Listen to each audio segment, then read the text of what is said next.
about the cash flow case study. So cash flow is the meaning that input and output, the cash, how it has been deducted and how it is managed in the organization. Okay ma? இந்த cash flow எதுக்காக use பண்றோம்னா நம்மளோட manipulations எந்த அளவுக்கு இருக்கு ஆர்கனைசேஷனுக்குள்ள. So input வரதும் output போறதும் நம்மளோட கேஷ் ஃப்ளோ வந்து ப்ராப்பரா போகுதா, ஃப்ராட் டிடக்ஷன்ஸ் ஏதாச்சும் இருக்கான்னு பார்க்கறது தான் இந்த கேஷ் ஃப்ளோ யூஸ் பண்றோம். ஓகே, கிளியர் ஆயிடுச்சா? So here I have given some of the agenda. So introduction, second one வந்து நம்மளோட cash flow statement எந்த அளவுக்கு இருக்கும், third one how we are going with the operating the cash flow, fourth one investigating the cash flow, and fifth one financial cash flow, sixth one importance of startup. Y Combinatorல startup use பண்ணி நம்ம ஒரு startup பண்றோம். We are starting a startup using the Y Combinator. So அந்த இடத்துல என்ன problem உருவாகுது, அதை எப்படி நம்ம வந்து கேஷ் ஃப்ளோ மூலமா டிடெக்ட் பண்ண போறோம், இன்வெஸ்டிகேட் பண்ண போறோம்ங்கிறத பார்ப்போம். ஸோ கேஸ் ஸ்டடியில பார்க்க போறது பேக்ரவுண்ட், எந்த அளவுக்கு கேஸ் வந்து ப்ராப்ளம் ஆயிருக்குங்கிறத செக் பண்ணுவோம். அண்ட் ரெட் ஃபிளாக்ஸ்னா நம்ம உள்ள ஆர்கனைசேஷனுக்குள்ள எந்த அளவுக்கு ப்ராசஸ் போயிட்டு இருக்கு, நம்மளோடது நெக்லெக்ட் ஆகிட்டு இருக்கா இல்ல அப்கிரேட் ஆகுதா ப்ராஃபிட்க்கு அப்படிங்கிறத செக் பண்ணுவோம். சரியா? அண்ட் அவுட்கம், இதோட ஃபைனலா நம்ம Y Combinatorல கண்டுபிடிச்ச ப்ராப்ளம்ஸ்க்கு அவுட்புட் கொண்டு வரோம். சரியா? சோ இது எல்லாமே தான் இன்னைக்கு பார்க்க போறோம். சோ இங்க முதல்ல ஜெனரல் லெட்ஜர் நம்ம யூஸ் பண்றோம் இல்லையா, ப்ராப்பரா நம்ம ஜெனரல் லெட்ஜர் உள்ள போடுறோம். ஃபாரன்சிக் அக்கவுண்டிங்ல யூஸ் பண்ணும்போது first thing we are moving with the purchase invoice, second one sales invoice, and third one நம்ம பண்ற அந்த எல்லா ப்ராசஸோட ஷெட்யூலை உள்ள கொண்டு வரோம். சோ இதே இந்த லெட்ஜரோட வர்க். இந்த லெட்ஜர் என்ன பண்ணுனா, முதல்ல பர்ச்சேஸ் பில்க்கு வேணும்னா நம்மளோட கேஷ் வந்து பர்ச்சேஸ் பில்ல உள்ள எடுக்கிறோம். சரியா? வாங்குறோம். Second one sales invoice, cash receipt use பண்ண போறோம். we are using the cash receipt. So these three things will be included in the general ledger. Okay, tallyல யூஸ் பண்ற general ledger. ஓகேவா? and next one, இப்போ இந்த cash, the AJP, sales, purchase இது எல்லாமே எதுல இன்க்ளூட் ஆயிருக்கும்னா நம்மளோட ட்ரையல் பேலன்ஸ், அந்த பேலன்ஸ் எந்த அளவுக்கு இருக்கு, ரிட்டர்ன் ஆகுது, டாக்ஸ்ல ரிட்டர்ன் ஆகுது, அந்த ரிட்டர்ன் ஆகுது எல்லாமே ஆடிட்ல போய் நமக்கு ஃபைண்டிங் பண்ணி அவுட். ஓகே, கிளியர் ஆயிடுச்சா? பேலன்ஸ் ஷீட் அதுக்காக நம்ம ஃபாலோ பண்றோம். இந்த ரெண்டு விஷயம் நம்ம பண்ணும்போது இந்த ட்ரையலும் டாக்ஸ் ரிட்டர்ன்ஸும் உள்ள போயிட்டு ஃபைனலா நமக்கு இன்கம் ஸ்டேட்மெண்ட் வரும். இன்கம் ஸ்டேட்மெண்ட் வந்து ரிவர்ஸ் வரும். என்ன பண்ணுனா அந்த ட்ரையல் பேலன்ஸ் பார்த்து டாக்ஸ் பார்த்து அகைன் நம்மளோட பேலன்ஸ் ஷீட்க்கு அவுட்புட் வரும். ஓகே, இன்புட்னாலும் அதேதான், அவுட்புட்னாலும் நமக்கு இதேதான். இந்த ரெண்டு மெத்தட் யூஸ் பண்ணி நம்ம ஆடிட்டிங் ஃபைனலைஸ் பண்ணி கம்ப்ளீட் பண்ணிடுவோம். சரியா? இப்போ கேஷ் ஃப்ளோவை எப்படி நம்ம அனலைஸ் பண்ண போறோம் கேஸ் ஸ்டடியில. ஃபர்ஸ்ட் திங், இந்த கேஷ் ஃப்ளோங்கிறது ஒரு நம்மளுக்கு கரெக்டான சஸ்டெயினா போயிட்டு இருக்கிற ஆர்கனைசேஷனுக்குள்ள நடக்கிற ஃப்ராட் டிடெக்ஷன்ஸ் ஏதாச்சும் வருமா அப்படிங்கறத செக் பண்ணுது. செகண்ட் ஒன், இது ஸ்டார்ட் அப்காக நம்ம எக்கோசிஸ்டம்ல யூஸ் பண்ண போறோம். கேஸ் ஸ்டடியில இருந்து Y Combinatorல இருந்து இந்த ஸ்டார்ட் அப் மாடல் நான் எடுத்துர்க்கேன். சரியா? சோ ஃபைனலா நம்ம ப்ரிப்பேர் பண்ற அகாடமிக் டிஸ்கஷன்ஸ் மாதிரியே இது போயிட்டே இருக்கும். ஓகேவா? ஆர்கனைசேஷன் கூட ஃபினான்ஷியல் அக்கவுண்டிங் process எப்படி போகும்னா, ஃபர்ஸ்ட் சோர்ஸ் டாக்குமெண்ட் எடுக்க போறோம், டாக்குமெண்டேஷன்ஸ். செகண்ட் ஒன் ஜர்னல்ஸ், என்னென்ன அவுட்லெட் இன்புட் வந்திருக்குன்னு பார்ப்போம். அதுக்கப்புறம் போஸ்ட் என்ட்ரிஸ் லெட்ஜர்க்குள்ள டூப்ளிகேட்ஸ் எதுவுமே இல்லாத மாதிரி நம்ம அப்கிரேட் பண்ணணும். அண்ட் ட்ரையல் பேலன்ஸ் செக் பண்றோம். ட்ரையல் பேலன்ஸ் இப்பதானே சொன்னேன் நான், பேலன்ஸ் ஷீட் பண்ண போறோம் இல்லையா, அந்த பேலன்ஸ் ஷீட் வச்சு நம்ம இன்புட் அவுட்புட் டாக்ஸ் வெச்சஸ்லாம் யூஸ் பண்ணி ஃபைனலா நம்மளோட ஃபினான்ஷியல் ஸ்டேட்மெண்ட் என்னங்கறத அனலைஸ் பண்ணிடுவோம். So clear? Next one. So இப்போ கேஷ் ஃப்ளோங்கிறது நம்மளோட மூவ்மெண்ட் ஆஃப் பிசினஸ்ல மூவ்மெண்ட் என்ன நடக்குது அப்படிங்கறத செக் பண்றது. டைப்ஸ் ஆஃப் கேஷ் ஃப்ளோல வந்து ஆபரேட் பண்றோம் கேஷ் ஃப்ளோவை, செகண்ட் ஒன் இன்வெஸ்டிகேட் பண்றோம், third one financial cash flow.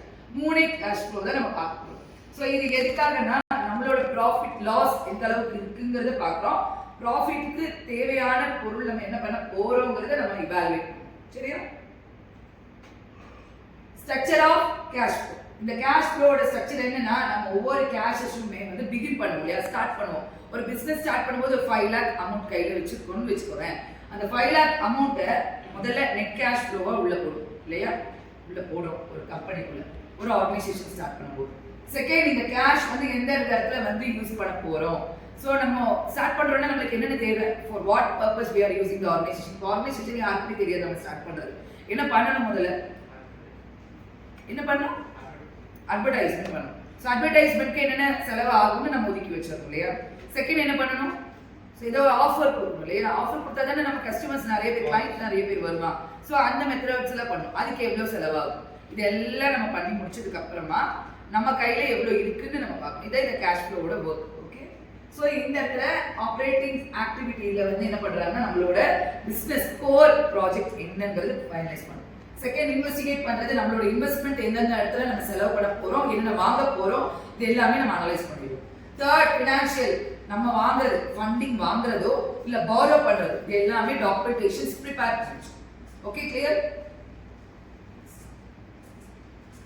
இப்போ ஆப்ரேட்டிங் கேஷ் ஃப்ளோனா என்ன? ஆப்ரேட்டிங் கேஷ் ஃப்ளோங்கிறது நம்மளோட OCF டாக்குமெண்ட்ஸ்ல ஆபரேஷனோட ரெவென்யூஸ் நம்ம எடுக்கிறோம். அந்த ரெவென்யூஸ் வந்து எக்ஸ்பென்சஸ் என்னங்கிறது ஃபைனலைஸ் பண்ணி நம்மளுக்கு கொடுக்கும். சரியா? இது எதுக்காகனா நம்மளோட ஸ்டார்ட் அப் நெட் ப்ராஃபிட் 5 லட்சம் ரூபாய் இருக்கு, 5 lakhs இருக்கு. அந்த அமௌண்ட் வந்து இன்டைரக்ட் மெத்தட்ல நம்ம எதுவுமே இது பண்ணாம நம்ம கொண்டு போவோம் உள்ள. ஓகே, அண்ட் அட்ஜஸ்ட் பண்றோம். நான் கேஷ் ஐட்டம்ஸ் வந்து அட்ஜஸ்ட் பண்ணி கொண்டு வரும். அண்ட் தேர்ட் ஒன், நம்மளோட கேபிட்டல்ஸ் சேஞ்ச் ஆகாம, ஆர்கனைசேஷனோட இது சேஞ்ச் ஆகாம நம்ம கொண்டு போகணும், அட்ஜஸ்ட் பண்ணி கொண்டு போகணும். ஓகேவா? Investigating cash flow. இப்போ இன்வெஸ்டிகேட்டிங் வந்து என்னன்னா நம்மளோட கேஷ் ஃப்ளோ வந்து சேல்ஸ் பர்ச்சேஸ் எந்த அளவுக்கு ரன் ஆகுது. செகண்ட் ஒன், நம்மளோட டெக்னாலஜி படி இன்ஃப்ராஸ்ட்ரக்சர் ரன் ஆயிருக்கா, நம்ம யூஸ் பண்றது எல்லாம் மெத்தட்ஸ் கரெக்டா இருக்கா பார்ப்போம். ஸ்டார்ட் அப்ப நம்ம என்ன பண்றோம்னா ஒவ்வொரு இதுவும் டெவலப் பண்ணும்போது எவ்வளவு ஸ்பெண்டிங் ஆகுதுங்கிறது நம்ம அனலைஸ் பண்ணிருப்போம் இல்லையா. அது மேலேயும் ஆகலாம், அது கம்மியாவும் ஆகலாம். What we analyse can be more than that are பிலோவா வந்திருக்கலாம் நம்மளோட கேஷ். அண்ட் நம்ம இந்த நெகட்டிவ் இன்வெஸ்டிகேஷன் கேஷ் ஃப்ளோ நடந்துச்சுன்னா நம்மளோட growth-ஐ எப்படி எக்ஸ்பேண்ட் பண்ண போறோம்ங்கற ஐடியாஸ் நம்ம டீம்ஸ் வச்சு நம்ம கிரியேட் பண்ணுவோம். Okay,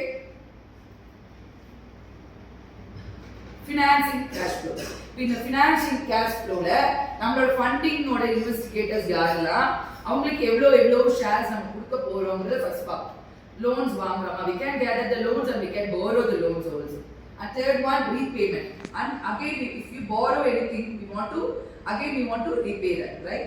And finally, divide the payment. We want to divide the payment into twice. இப்போ நிறைய பேர் இருப்பாங்களா, ட்ரஸ்டீஸ் இருப்பாங்களே, ஒரு கம்பெனியோ ஒரு ஆர்கனைசேஷனோ இல்ல அகாடமியோ ஸ்டார்ட் பண்றோம்னா we have more trustees or சிங்கிளாவும் பண்ணுவாங்க. So சிங்கிளா பண்ணா no issues, we can move into the profit, we can take the profit, we can go along with that. If you are moving with ஏதாச்சும் trustees கூட நம்ம பண்றதா இருந்தா we want to borrow, share வந்து ஈக்குவலா share ஆகும் இல்லையா. So profit loss கேர்ஃபுல்லா ஷேர் பண்ணி நம்ம உள்ள கொடுப்போம். ஓகேவா? Next one. So இப்போ ஸ்டார்ட்அப் எதுக்காக ஸ்டார்ட்அப் பண்ணணும்? For what purpose we are using the startup சொல்றாங்களே, எதுக்காக நம்ம ஸ்டார்ட்அப் பண்ணணும்? If we are going to the organization, we will claim with 14,000 or 15,000 or 20,000 with the salary out, right? If we are startup ஒன்னு use பண்றோம் அப்படின்னா டிஃபரெண்டா ஓகேவா. ஒரு startup use பண்றதுக்கு முன்னாடி we want to analyze. இப்போ ஃபார் எக்ஸாம்பிள் ஸ்கூல் ஸ்டார்ட் பண்றோம்னு வெச்சுக்கோ. School start பண்ணும்போது we want to analyze what are the schools are running now. For example, matriculation, government matriculation, leave it of government. Matriculation is A, ICSE syllabus is A, IGCSE syllabus is A, CBSE is A. So 3 types of schools இருக்கு. So இதுல காமனா இப்ப நம்மகிட்ட இருக்கிற CBSE நிறைய இருக்கு, ICSE நிறைய இருக்கு. IGCSE syllabus is less in our quantity. Okay? So இப்போ அந்த syllabus எடுத்துட்டோம்னா it comes under the Cambridge கீழ வரும். இந்த சிலபஸ் யூஸ் பண்ணும்போது ஸ்டூடெண்ட்ஸ் வந்து அவுட் ஆஃப் ஸ்டேஷன்ஸ், அமெரிக்கா எங்க வேணா போய் அவங்க லைஃப் சஸ்டெயின் பண்ணிக்கலாம். சிபிஎஸ்சி படிச்சாலே போதும். ஐசிஎஸ்சி படிக்கும்போது கொஞ்சம் அப்கிரேட் அதிகமா இருக்கு. முதல்ல நம்ம கவர்மெண்ட் மெட்ரிக் பார்க்கும்போது மெட்ரிக் அதான் இருந்தது இல்லையா, அந்த மாதிரி சிபிஎஸ்சி ஐசிஎஸ்சி தாண்டி லெவல் அதிகம்.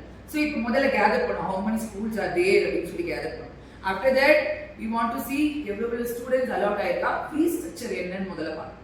After that we want to fix a fee structure because we want more clients, right? So அவங்க கொடுக்கிற fee structure விட we want to give less fee structure.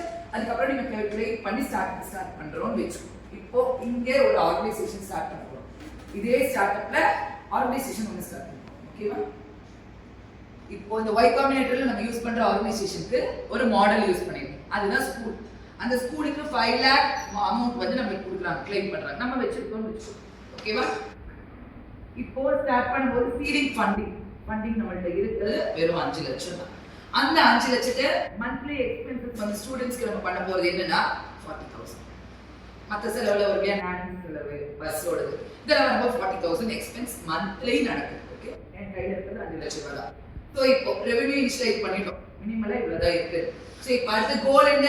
You want to run away, you want to achieve our goal and நம்ம product வந்து மார்க்கெட் லெவலில் reach ஆகும். ஓகேவா? இப்போ ரீச் ஆயிடுச்சு. இப்போ நான் கால்குலேட் பண்றேன் என்கிட்ட இருக்கிற amount. First thing initial amount எவ்வளவு இருக்கு? 5 lakh.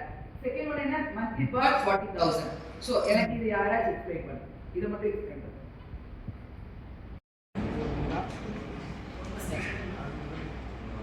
Initial flow is 5 lakhs and the monthly burn is 40,000.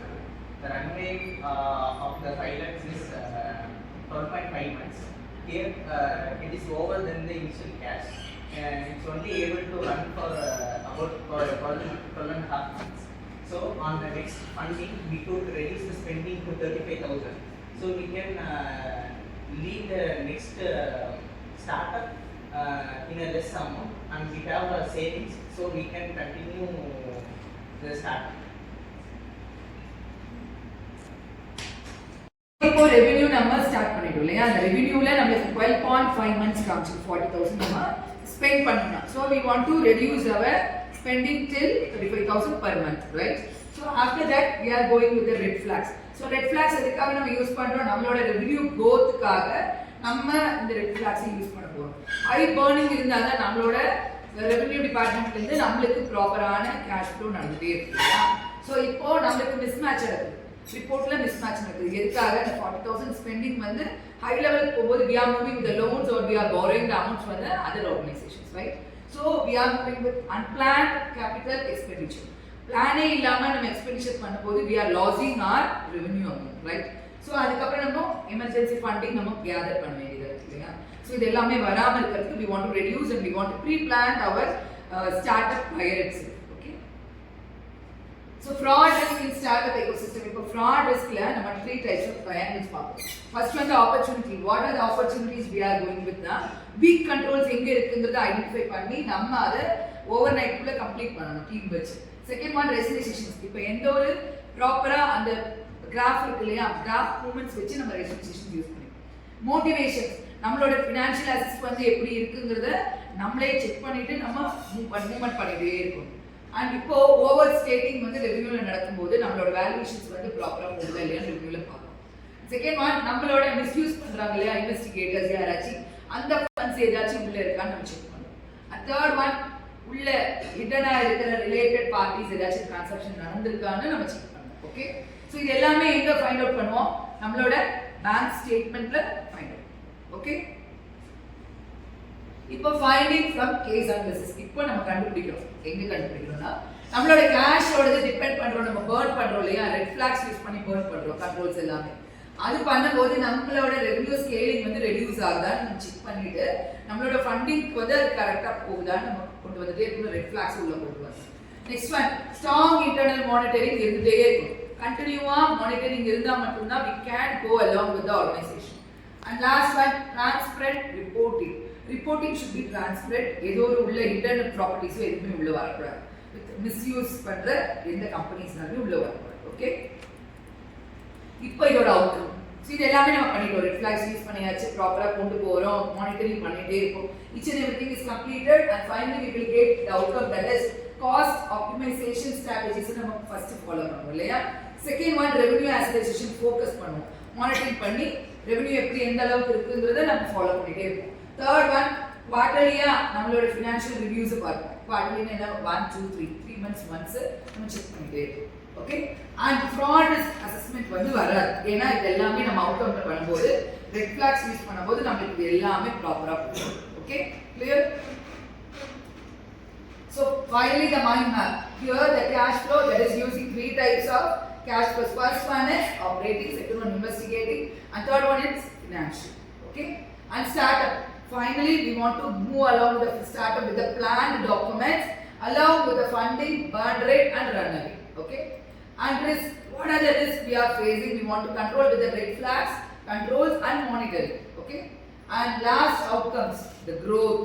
The growth of the organization is the main target for us. Okay? Final conclusion is cash flow is used for the lifeline of the startup. Okay? And the profit that is equal to the cash availability. And the last one, if we have a confidence with the transparency, dependencies of the accounting, we can move along with the startup. ஃபைனலா forensic அக்கவுண்டிங்க்கு நமக்கு essential tools இதெல்லாம் தேவைப்படும். இது மூலியமா தான் நம்ம start up பண்ணுவோம். புரிஞ்சுதா? And tomorrow's interaction fraud risk assessment. So fraud risk assessment அப்படிங்கிறது நம்ம ஐடென்டிஃபை பண்ணுவோம். ஸ்டார்ட் அப்ல என்னென்ன ஃப்ராட் ரிஸ்க்கை நம்ம ஃபேஸ் பண்ண போறோம், அந்த ஃப்ராட் ரிஸ்க்கை நம்ம எந்த அளவுக்கு இன்டர்னல் கண்ட்ரோல்ல உள்ள கொண்டு போய் கண்ட்ரோல் பண்ண போறோம், ஃபைனலா நம்மளுக்கு அந்த ரிஸ்க் எல்லாம் இல்லாம நம்மளுக்கு அந்த ஆக்டிவிட்டியை எந்த அளவுக்கு கொண்டு வரோம் தான் நம்ம ஃப்ராட் ரிஸ்க் அசஸ்மெண்ட்ல நாளைக்கு. Okay, thank you.